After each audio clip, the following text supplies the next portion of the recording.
اهلا بيكم في حلقه جديده من ترندات وبس. النهارده معانا قصه حزينه ومؤثره جدا عن وفاه تاجر المجوهرات المعروف احمد المسلماني، واللي فارق الحياه بعد ايام من اعتداء حصل عليه في مدينه رشيد بمحافظه البحيره. القصه بدات فجر يوم الاربعاء 5 يونيو لما حصل اعتداء على احمد المسلماني وصاحبه احمد الدباني، والموضوع اتطور لاشتباك مؤسف وسط الشارع.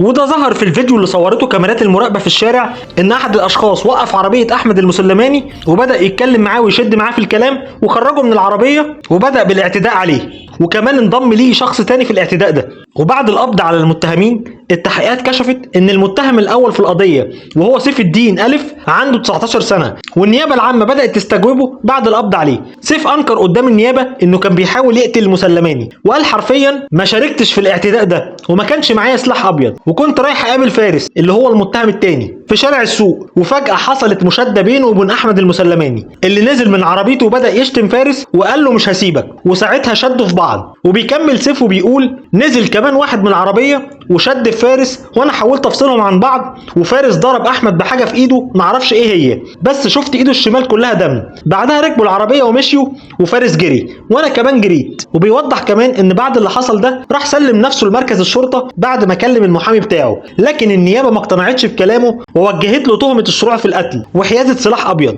وهو انكر كل ده وقال اكتر من مره ما حصلش. وفي تطورات تانية، التقارير الطبيه اللي اتقدمت في التحقيقات اكدت ان المسلماني كان مصاب باصابات بالغه، منها كدمات وقطع غير في الايد وجرح طعني، وساعتها تم نقله للمستشفى، لكن حالته اتدهورت بشكل سريع وفارق الحياه بعدها بايام قليله. النيابه كمان اتحفظت على تسجيلات الفيديو ووثقت اللي حصل، بالاضافه لشهود العيان، والجثمان اتنقل لمشرحه المستشفى علشان الطب الشرعي يعرف يحدد السبب الحقيقي للوفاه. واقعه حزينه ومؤلمه ضحيتها تاجر معروف وسط الناس، واحداثها لسه النيابه بتحقق فيها، ولسه في تفاصيل ممكن تطلع خلال الايام الجايه. وفي النهايه ربنا يرحم احمد المسلماني ويصبر اهله، وما تنسوش تكتبوا في الكومنتات رايكم، وتابعونا عشان تعرفوا كل جديد في القضيه، واعملوا لايك وسبسكرايب للقناه، واستنونا في حلقات جديده من قناتكم ترندات وبس. سلام.